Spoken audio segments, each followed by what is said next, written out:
श्री कृष्ण द्वारा अर्जुन को दिए हुए गीता के उपदेश के कुछ सुंदर तथ्य।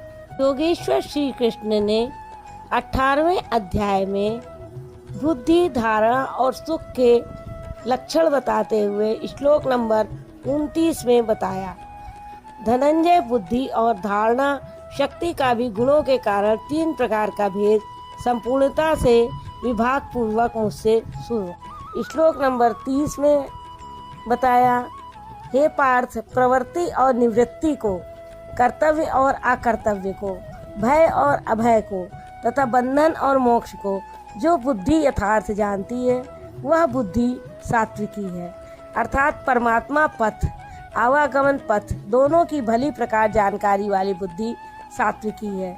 तथा श्लोक नंबर 31 में बताते हैं, पार्थ, जिस बुद्धि द्वारा मनुष्य धर्म और अधर्म को तथा कर्तव्य और अकर्तव्य को भी यथावत नहीं जानता, अधूरा जानता है, वह बुद्धि राजसी है। तामसी बुद्धि का स्वरूप श्लोक नंबर 32 में बताया है। पार्थ, तमोगुण से ढकी हुई जो बुद्धि अधर्म को धर्म मानती है तथा संपूर्ण हितों को विपरीत ही देखती है, वह बुद्धि तामसी है। यहाँ श्लोक 30 से 32 तक बुद्धि के 3 भेद बताए गए। जो बुद्धि जिस कार्य से निवृत्त होना है, जिसमें प्रवृत्त होना है, कौन कर्तव्य है और कौन अकर्तव्य है, इसकी भली प्रकार जानकारी रखती है, वह बुद्धि सात्विकी है। जो कर्तव्य को धूमिल ढंग से जानती है, यथार्थ नहीं जानती, वह राजसी बुद्धि है। और अधर्म को धर्म, नश्वर को शाश्वत तथा हित को अहित, इस प्रकार विपरीत जानकारी वाली बुद्धि तामसी है। इस प्रकार बुद्धि के भेद समाप्त हुए। अब प्रस्तुत है दूसरा प्रश्न।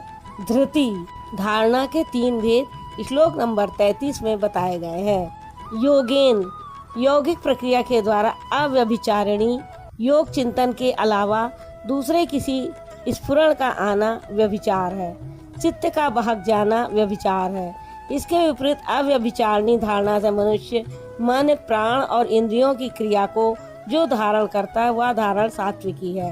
अर्थात मन, प्राण और इंद्रियों को इष्ट की दिशा में मोड़ना ही सात्विकी धारणा है। नंबर 34 में बताते हुए श्री कृष्ण जी ने कहा, हे पार्थ, फल की इच्छा वाला मनुष्य अति आसक्ति से जिस धारणा के द्वारा केवल धर्म, अर्थ और काम को धारण करता है, मोक्ष को नहीं, वह धारणा राजसी है। इस धारणा में भी लक्ष्य वही है, केवल कामना करता है, जो कुछ करता है उसके बदले में चाहता है। अब तामसी धारणा के लक्षण श्लोक नंबर 35 में देखें। हे पार्थ, दुष्ट बुद्धि वाला मनुष्य जिस धारणा के द्वारा निद्रा, भय, चिंता, दुख और अभिमान को भी नहीं छोड़ता, इन सबको धारण किए रहता है, वह धारणा तामसी है। अब अगले प्रश्न में सुख के बारे में बताते हुए श्लोक नंबर 36 में बताते हैं, हे अर्जुन, अब सुख भी 3 प्रकार का मुझसे सुनो। उनमें से जिस सुख में साधक अभ्यास से रमण करता है, अर्थात चित्त को समेटकर इष्ट में रमण करता है, और जो दुखों का अंत करने वाला, तथा श्लोक नंबर 37 में बताते हैं, उपर्युक्त सुख साधन के आरंभ काल में यद्यपि विष के सदृश लगता है, परंतु परिणाम में अमृत तुल्य है, अमृत तत्व को दिलाने वाला है। अतः आत्म बुद्धि प्रसादजम, सद्गुरु के कृपा प्रसाद से हृदय में जागृत आत्मा के निर्देशों को समझकर साधना में दृढ़ता के साथ प्रवृत्त रहने वाला सुख सात्विक कहा गया है। तथा श्लोक नंबर 38 में बताया गया है, जो सुख विषय और इंद्रियों के सहयोग से होता वह यद्यपि भोग काल में अमृत के सदृश लगता है, किंतु परिणाम में विष के समान है, क्योंकि जन्म मृत्यु का कारण है, वह सुख राजस कहा गया है। तथा श्लोक नंबर 39 में बताते हैं, जो सुख भोग काल और परिणाम में भी आत्मा को मोह में डालने वाला है, निद्रा या निशा सर्वभूतानाम, जगत की निशा में अचेत रखने वाला है, आलस्य और व्यर्थ की चेष्टाओं से उत्पन्न वह सुख तामस कहा गया है।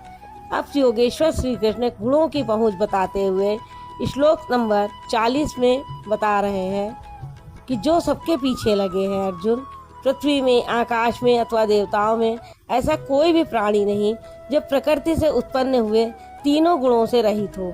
अर्थात ब्रह्मा से लेकर कीट पतंग, यहाँ तक कि जगत क्षणभंगुर मरने जीने वाला है, 3 गुणों के अंतर्गत। अर्थात देवता भी तीनों गुणों का विकार है, नश्वर है। यहाँ बाह्य देवताओं को योगेश्वर ने चौथी बार लिया।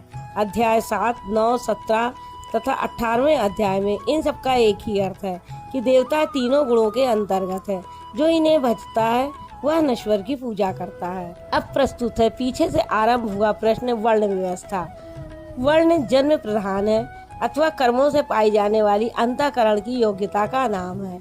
इस पर श्लोक नंबर 41 में बताया, हे परंतप, ब्राह्मण, क्षत्रिय, वैश्य और शूद्रों के कर्म स्वभाव से उत्पन्न गुणों द्वारा विभक्त किए गए हैं। स्वभाव में सात्विक गुण होगा तो आप में निर्मलता होगी, ध्यान समाधि की क्षमता होगी। तामसी गुण होगा तो आलस्य, निद्रा, प्रमाद रहेगा।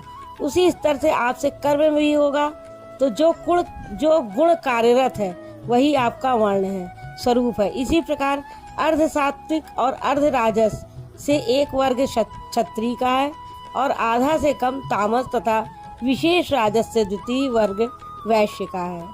राधे राधे।